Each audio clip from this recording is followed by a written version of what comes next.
कराची बंद करने की धमकी किसने दी है? एमक्यूएम में इख्तलाफात शदीद और किसे ज्यादा से ज्यादा इख्तियार चाहिए? वो कौन से लोग हैं कि जिन पर इस वक्त करप्शन के बड़े इल्जामात आयद किए जा रहे हैं? तहरीके लब्बैक पाकिस्तान एक बार फिर सरगर्म नजर आ रही है। ये शहर महाजिरों का नहीं है, ये दावा किसने किया है? पाकिस्तान पीपल्स पार्टी में उभरते हुए बड़े इख्तलाफात क्यों सामने आ रहे हैं? आसिफ अली जरदारी की बहन कहां पर रिहा हुई है? और सिंध के नए वजीर आला का नाम क्या दिया गया है? अपने प्रोग्राम का बाकायदा आगाज करते हैं अपने परवरदिगार के शुक्र से। बहुत बड़ी बड़ी और अहम खबरों से गुफ्तगू के सिलसिले का आगाज मुझे करना है हर बार की तरह, लेकिन आपसे एक छोटी सी दरख्वास्त जो हर बार करता हूं इस बार भी किए देता हूं कि अगर आपने चैनल सब्सक्राइब नहीं किया तो सब्सक्राइब का बटन जरूर दबाइए। हम अपनी मंजिलों से दूर नहीं है, सिर्फ आपका सब्सक्राइब का बटन दबाना है। आइए गुफ्तगू के सिलसिले का आगाज करते हैं। सबसे अहम बात और सबसे पहली बात से आगाज करता हूं जिसके हवाले से आप सबको तजस्सुस है, और वो तजस्सुस इस हवाले से है कि इस वक्त एमक्यूएम के धड़े आपस में लड़ रहे हैं और इतनी शिद्दत के साथ ये लड़ाई हो रही है कि हर एक अपने आप को हीरो तस्लीम कर रहा है। जहां वो एक दूसरे को हीरो तस्लीम कर रहा है, वहीं पर एक दूसरे पर इल्जामात की बौछार का सिलसिला भी जारी है। नाम लिए बगैर हदफ किया जा रहा है, लेकिन अब कुछ लोगों के नामों के आने का सिलसिला भी शुरू हो चुका है। इससे पहले कि मैं ये सारा सिलसिला आपको बताऊं, मैं एक नमाज जनाजा का वाकया आपको सुनाना चाहता हूं कि वो नमाज जनाजा का वाकया क्या है और उसके बाद कराची बंद करने की धमकी किसने दी है, ये भी आपके सामने मैं रखने वाला हूं। आइए मैं आपको लेके चलता हूं बनोरी टाउन मस्जिद की तरफ। बनोरी टाउन जाहिर है बहुत मशहूर मस्जिद है, गुरु मंदिर पर वाक़, और इस मस्जिद में गुज़िश्ता रात यानी कि इतवार की शब को 8 बजे एक नमाज जनाजा का ऐलान किया गया था। इस वक्त एमक्यूएम की सियासत पर निगाह रखने वाले हर शख्स की निगाह इस नमाज जनाजा पर थी। आखिर ये नमाज जनाजा किसका था और क्यों इतना अहम था, और उसके साथ ही कराची के एक पोश इलाके के अंदर कूंडे भी चल रहे थे, उस कूंडों का इस नमाज जनाजा से क्या ताल्लुक बनता है, ये भी बड़ी अहम बात है। ये नमाज जनाजा किसकी थी? लेकिन इस नमाज जनाजा में से पहले मैं आपको एक शख्स के बारे में बताना चाहता हूं, और वो शख्स के जो के खास तौर पर 2008 के बाद से एमक्यूएम की सियासत के हवाले से और एमक्यूएम में इधर से उधर छलांग मारने के हवाले से मशहूर रहा है, और वो शख्स है डॉक्टर सगीर अहमद। डॉक्टर सगीर अहमद जिसे एमक्यूएम ने एक नीचे से उठाया और फिर अर्श तक पहुंचाया। डॉक्टर सगीर अहमद वो शख्स हैं कि कहा जाता है कि जब ये पीआईबी और जमशेद क्वार्टर वगैरह से इनका सिलसिला सियासत का आगाज़ हुआ, उसके बाद ये आहिस्ता आहिस्ता आहिस्ता ऊपर आते रहे। बाद में ये सूबाई वजीर रहे, हेल्थ के सेहत के वजीर रहे, और फिर ऐसा हुआ कि जब एमक्यूएम के यानी अल्ताफ़ हुसैन साहब पर जब जवाल का वक्त शुरू हुआ, उनके खिलाफ ऑपरेशन का मामला हुआ, और उस वक्त ये कहा जाता था कि एक विकेट और गिर गई, एक विकेट और गिर गई, एक विकेट और गिर गई। तो उस वक्त डॉक्टर सगीर अहमद उन विकेट गिरने वालों में जब वो आए थे तो पाकिस्तान के तमाम टीवी चैनल्स ने लीड के तौर पर चलाया था और सब जगह चल रही थी, और अब डॉक्टर सगीर अहमद एक बड़ी गाड़ी आकर रुकने वाली है। और डॉक्टर सगीर अहमद साहब उस गाड़ी से उतरे थे। एक वक्त था, और ये वक्त है, इस जुमले को जरा रखिएगा कि किस हद तक कवरेज किया गया। फिर ये हुआ कि वो पीएसपी में चले गए, पीएसपी में उनकी बात नहीं बनी, और उसके बाद ये इत्तलात आना शुरू हो गई कि वो अब पीएसपी छोड़ चुके हैं, और फिर ये बात सामने आई कि जनाब वो डॉक्टर इशरतुल इबाद के साथ बड़े राब्तों में, और इस हवाले से भी गूंज आना शुरू हुई, और फिर एकदम से वो एमक्यूएम पाकिस्तान में आ गए, राब्ता कमेटी में आ गए, और फिर राब्ता कमेटी ख़त्म हो गई, और फिर वहीं मुस्तफ़ा कमाल साहब के साथ मामलात हो गए। यानी कि इतनी ज़्यादा वो ब्रांचेस। कल हमारे एक दोस्त ने बड़ी खूबसूरत बात कही कि हमारे यहाँ पर कराची शहर के अंदर अगर कोयटा वाल होटल है ना, तो उसमें से भी उनकी ब्रांचेस हैं, यानी कि आलमगीर कोयटा, फला Quetta, branch number 1, branch number 2। Karachi शहर में दो ही चीज़ों की ब्रांच और ग्रुपिंग ज़्यादा है, एक ये कोटावाल होटलों की और दूसरी एमक्यूएम के धड़ों की। इतनी ज़्यादा ग्रुपिंग और इतने ज़्यादा मामलात हैं कि आप सोच नहीं सकते कि हर शख्स 4-5 लोग अलग जाकर एक अलग ग्रुप के तौर पर मौजूद है, उसको मनाने की कोशिश। खैर, नुकता ये नहीं। अफसोस की बात यह थी कि डॉक्टर सगीर अहमद साहब की वालदा का इंतकाल हो गया। इन्ना लिल्लाहि व इन्ना राजिऊन। और मैं डॉक्टर सगीर साहब की वालदा का नमाज जनाजा के हवाले से काफ़ी तजब्बुब का शिकार था। इनका एक इनकी वेलफेयर का या इनकी एनजीओ का पहले तो एमकेएम में हर चीज़ एमकेएम की होती थी, लेकिन अब तो ज़ाहिर हर शख्स की इंडिविजुअल है। इनकी एक सर्द खाना है और ये सर्द खाना जमशेद क्वार्टर पर और पीआईबी के इलाके में सर्व करता है। अब ये इतला थी कि क्योंकि इनकी पुरानी रिहाइश और सारा मामला यहीं से, तो नमाज जनाजा यहीं होगी। लेकिन अब आपको पता है एमकेएम के अक्सर लोग डिफेंस शिफ्ट हो गए हैं, डिफेंस, तो खैर इनकी भी शिफ्टिंग की इतलात है कि ये भी वहाँ शिफ्ट हो गए। तो नमाज जनाजा कहाँ होगी बाद में आखिर में मामला आया कि बनोरी टाउन के अंदर नमाज जनाजा होगी और डिफेंस के फेज़ 8 के कब्रिस्तान में इनकी वालदा की तदफीन होगी।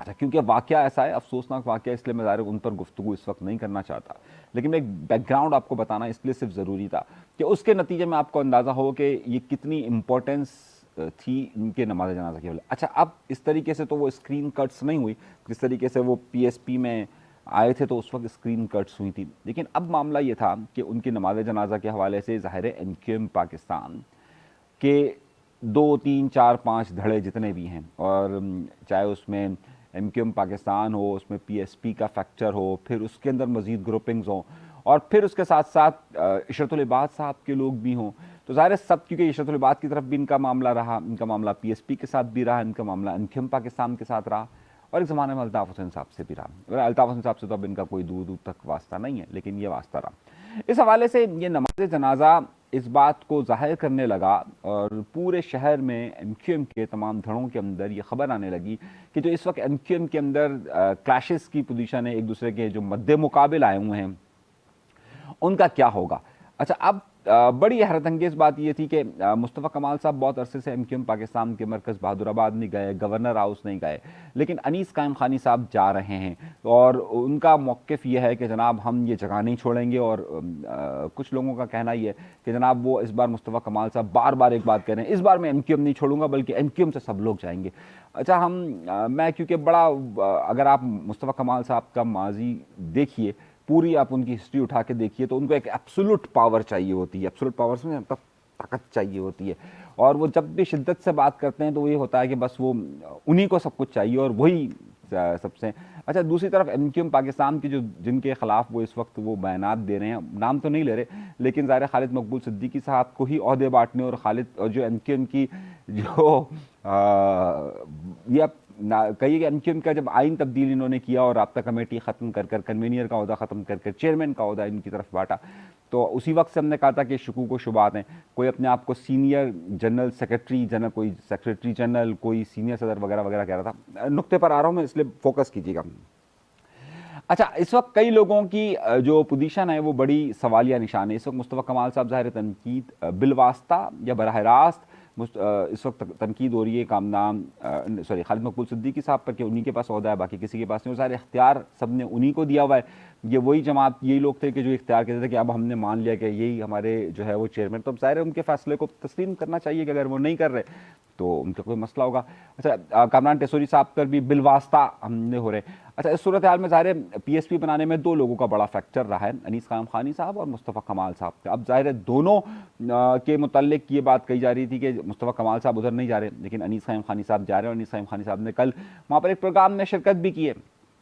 तो ये क्या मामला है, तो कह रहे जनाब, उसकी वजह मैंने आपको बताया कि वो कह रहे जनाब हम नहीं छोड़ेंगे, लेकिन वो अपनी रेजिस्टेंस भी वहाँ से जाहिर कर रहे हैं। एमक्यूएम पाकिस्तान की तरफ से खुले इस तरह का कोई स्टेटमेंट नहीं आ रहा। आप अगर खालिद मकबूल साहब की सियासत को अगर जानते हो या फारूक सत्तार साहब की सियासत को जानते हो, तो वो बड़ा मोहतात रहकर गुफ्तगू करते हैं, और जब वो दूसरी तरफ से मुकम्मल ब्रस्ट भी अगर हो जाए, मतलब वो ब्रस्ट चलना होता है, तो भी बड़े आराम से जवाब देते हैं। तो अब बस चल रहा है। अब इस सारी सूरत हाल में ये बात बड़ी अहम थी कि डॉक्टर सगीर साहब के वालदा की जो नमाज जनाजा और तदफीन में कौन कौन शिरकत करता है। अब इस सारी सूरत हाल में अनीस कायम खानी साहब जो है, जिनके मुतल्लिक हमने उस इतलात आई थी कि जनाब, और ख़ास तौर पर जब गवर्नर हाउस में प्रोग्राम था और वो उसमें नहीं गए थे, तो ये कही गया था उनकी तबीयत ठीक नहीं है, लेकिन इतलात ये है कि उनकी तबीयत बिल्कुल ठीक है, और वो उस दिन प्रोग्राम में भी बहादुराबाद में रहे और फिर यहाँ पर जो ये जगह है, यानी कि जो डॉक्टर सगीर साहब की वालदा की नमाज जनाजा थी, उसमें भी उन्होंने शिरकत की। अब यहाँ पर जो पीएसपी वाला फैक्टर है वो हावी रहा। एमक्यूएम पाकिस्तान से लोग आए थे, लेकिन जो बड़े नाम जिसमें खालिद मकबूल सिद्दीकी साहब या फारूक सत्तार साहब वहाँ पर मौजूद नहीं थे। अब मैं उसके लिंक बता रहा हूँ। फिर उसके बाद यहाँ मुस्तफ़ा कमाल साहब नहीं थे, लेकिन बाद में मेरी इतलात के मुताबिक मुस्तफ़ा कमाल साहब शायद तदफीन के वक्त वहाँ पर मौजूद थे डिफेंस, क्योंकि घर उनका करीब ही पड़ता है तो ज़ाहिर हो। लेकिन उसी डिफेंस में एक कुंडो की तकरीब भी चल रही थी, और वो चल रही थी एमक्यूएम पाकिस्तान के ही एक रहनुमा के घर पे। मैं आपको बता रहा हूँ कि एमक्यूएम पाकिस्तान की एक रहनुमा, और वहाँ पर जो है वो एमक्यूएम पाकिस्तान की क़यादत वहाँ पर गई थी। तो ये जो फ़र्क था ये वाज़े तौर पर वहाँ पर नज़र आया कि जनाब कौन कहाँ पर शिरकत कर रहा है और क्या मामलात कर रहा है। अब मामला क्या चल रहा है?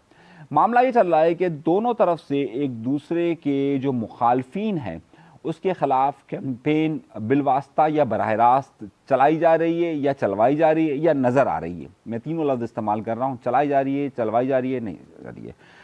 दो बड़े अहम नाम है कि जो गवर्नर कामरान टेसोरी के साथ रहे और खालिद मकबूल सिद्दीकी साहब के साथ रहते हैं, और जो अवामी तौर पर उनके साथ चिपटे रहते हैं। उसमें एक साबिक कोरंगी के एडमिनिस्ट्रेटर और साबिक एक डिस्ट्रिक्ट ईस्ट के एडमिनिस्ट्रेटर हैं, शरीफ अशरफ साहब। उनके हवाले से जो है वो कैंपेन चलना शुरू हुई कि जनाब उनके खिलाफ करप्शन के मामलात और ये और वो और फलाना और ढिमकाना। इसी तरह की कैंपेन जो है वो एमक्यूएम के एक पुराने नाम, जो बड़े शायर अपने आप को समझते हैं, बड़े मुफक्कर अपने आप को तस्वुर किए जाते हैं, उनके खिलाफ भी चलना शुरू हुई, और उनका भी कहा जा रहा है कि गवर्नर साहब के बड़े करीबी वो रहे हैं। अच्छा, दूसरी तरफ जो है वो अनीस रहमानी साहब के बड़े जुमले चल रहे हैं कि जनाब हम हर सूरत में मुस्तफ़ा कमाल साहब की तरफ रहेंगे।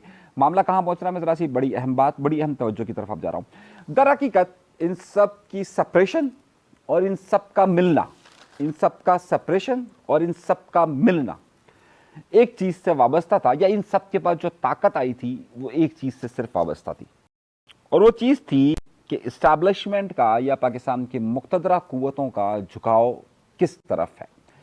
और ये बात किसी से ढकी छुपी है नहीं। ये इख्तलाफ अब ज़ाहिर अवामी सतह पर भी नज़र आ रहा है, एमक्यूएम पाकिस्तान के ग्रुप्स में भी नज़र आ रहा है। जो मुस्तफ़ा कमाल साहब के साथ बड़े करीबी लोग हैं उनके ट्वीट्स और उनके व्हाट्सएप और उनके दीगर मैसेजेस वाज़ेह तौर पर सामने नज़र आ रहे हैं कि क्या हो रहा है। दूसरी तरफ का भी बयान आपके सामने आ रहा है। अब इस सारी सूरत हाल में ज़ाहिर है जब क्लैश होता है तो कैजुअलिटीज़ तो होती है ना किसी की कैजुअलिटी होती है।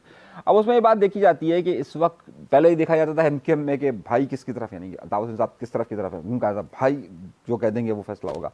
अब यहाँ पर एक मामला और भी था कि 2016 के बाद से इस एमक्यूएम के मुतल्लिक ये बात कही जाने लगी कि इसमें जितना भी मिलाप या उतार चढ़ाव जो कुछ भी होता है वो मुक़तदरा क़ुव्वतों की तरफ से होता है, और मुक़तदरा क़ुव्वतों का झुकाव इस वक्त किस तरफ है ये आपको बॉडी लैंग्वेज बताती है। मैं ज़ाहिर है मैं उनके करीब नहीं हूँ, ना मैं जानता हूँ कि मुख्तलिफ़ क़ुव्वतें किस तरफ हैं और क्या है, वो बॉडी लैंग्वेज आपको बताती है ना कि जनाब बॉडी लैंग्वेज क्या है।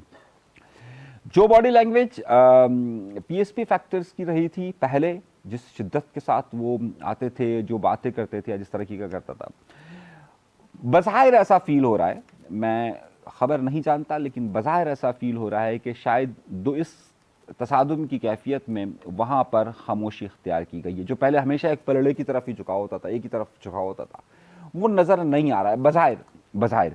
और इस सारी सूरत हाल में कामरान टेसोरी साहब की पोजीशन ज़्यादा मजबूत नज़र आती है इस सारी सिचुएशन के अंदर। ये मेरी खबर है, ये मेरी खबर है।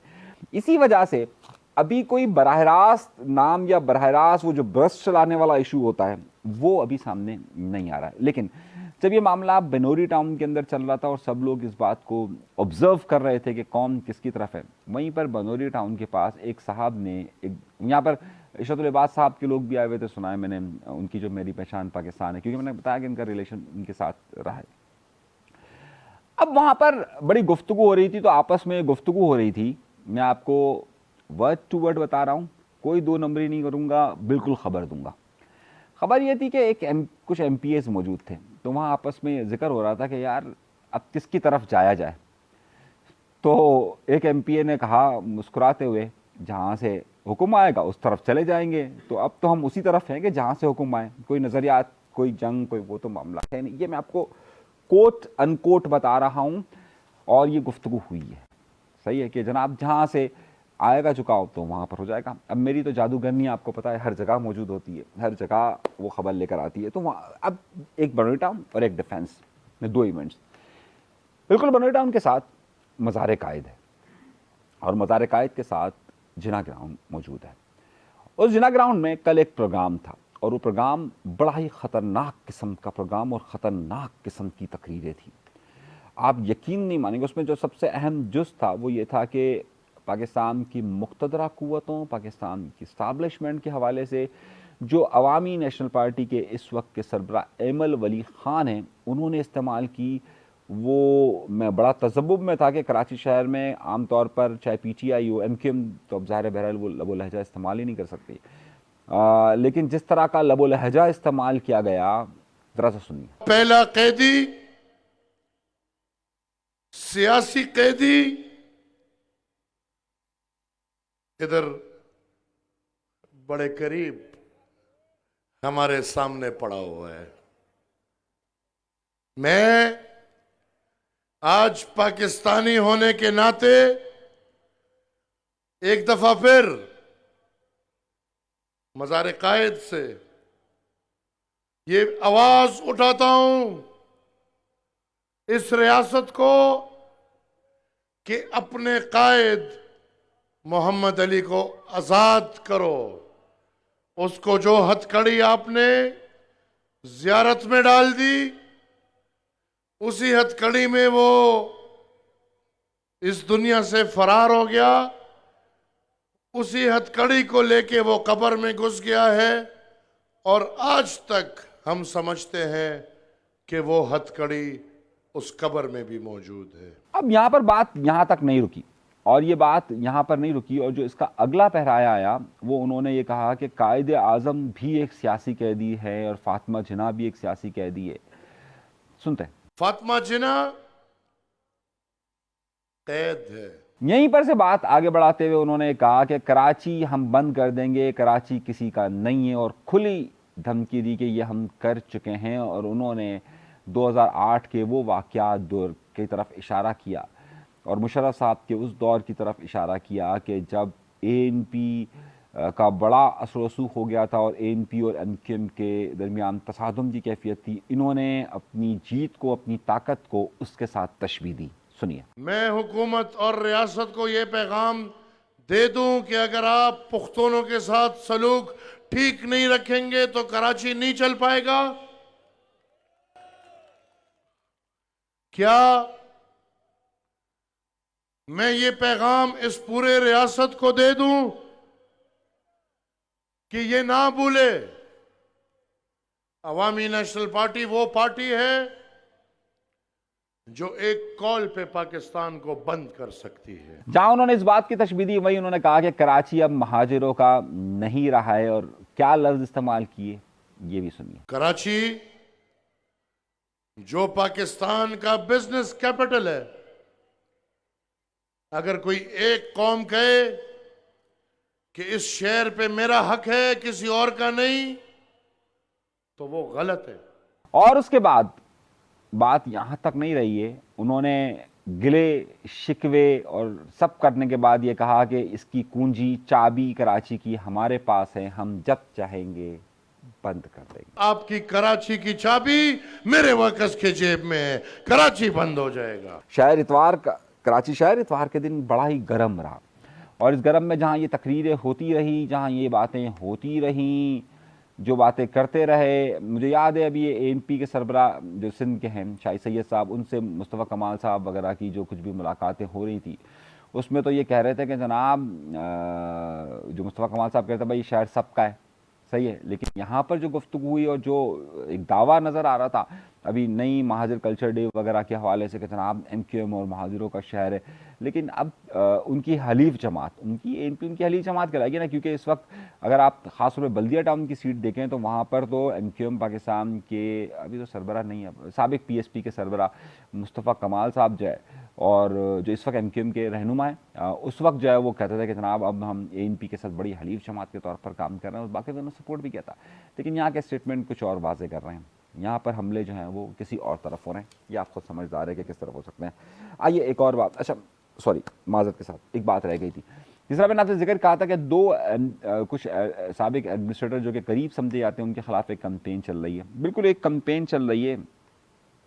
मैंने कल भी जिक्र किया था एमक्यूएम के एक एमएनए के खिलाफ, और उस एमएनए के खिलाफ भी कैंपेन एमक्यूएम के अंदर से ही चलाई जा रही है, और उन पर इल्ज़ामात आयद किए जा रहे हैं कि जनाब वो फ्रंट मैन के तौर पर काम कर रहे हैं, और वो बड़े ताकतवर समझे जाते हैं, ब्यूरोक्रेसी के हवाले से भी पैसा वैसा उनके पास बहुत है। मैं नाम उनका जानबूझ के इसलिए नहीं लिया, मैंने पिछले प्रोग्राम में भी नहीं लिया कि ज़ाहिर है ये दूसरी तरफ का प्रोपेगेंडा है, सही है। वो उस तरह के व्हाट्सएप ग्रुप, व्हाट्सएप मैसेजेस के साथ साथ दीगर चीज़ें चला रहे हैं कि जनाब वो रिश्वत ले रहे हैं और रिश्वत ले रहे हैं, तो ज़ाहिर है अब उस पर इस वक्त कोई बात हो नहीं सकती। आखिरी खबर जो है वो 2-3 और बड़ी खबर है मेरे पास, और उसके बाद एक बहुत बड़ा स्कैंडल जहां पर 190 मिलियन पाउंड के हवाले से इमरान खान पर स्कैंडल चल रहा है, वहीं पर 174 अरब रुपए का जो एक केस था मोहतरमा फरियाल तारपुल साहिबा पर, यानी कि आसिफ अली ज़रदारी साहब की बहन, और जिस पर बड़ा अताब रहा था ख़ास तौर पर उस ज़माने में जो FIA का केस था, उसमें 14 मुल्ज़िमान के साथ उनको बरी कर दिया गया है। तो ये वक्त की बात होती है, एक वो वक्त था कि जनाब ये लोग ज़ेरे अताब थे, तो इनको तो ईद वाले दिन जेल इनकी तब्दील कर दी गई थी, सही है। आज इमरान खान की इद्दत वाला मामला दोबारा से शुरू हो गया, तो दर हकीकत ये तो वक्त की बात है, कभी इधर तो कभी उधर, कभी इधर तो कभी उधर। लेकिन इसके दौरान ही कुछ बातें बड़ी अजीब व गरीब हो रही हैं पाकिस्तान पीपल्स पार्टी के मुतालिक, और पाकिस्तान पीपल्स पार्टी की जो सिंध के वज़ीर आला के हवाले से, मुराद अली शाह के हवाले से, जहाँ खबरें आ रही थी तब्दीली की और हमने मना किया था, लेकिन अब एक ख़ास एंगल से इसको प्रोपेगेट किया जा रहा है। और मरियम नवाज़ साहिबा के हवाले से एक ताजिर ने कहा था कि एहसन इकबाल साहब यहाँ आए थे, उन्होंने कहा कि यार मरियम नवाज़ को आप हमें दे दीजिए और मुराद अली शाह को आप ले जाइए। एहसन इकबाल उस पर खामोश रहे थे। लेकिन ये ताजिर जो कुछ लोग हैं, कुछ ताजिर, वो पाकिस्तान पीपल्स पार्टी से खुश नहीं है, और वो बल्कि तो बहुत सारे लोग खुश नहीं है, लेकिन पाकिस्तान पीपल्स पार्टी ये ताजिरों की क्योंकि एक्सेस होती है आर्मी चीफ के साथ, वजीरों के साथ बड़े एक्सेस होते हैं, उन्होंने एक्सेस से वो फ़ायदे भी बहुत ज़्यादा उठाते हैं।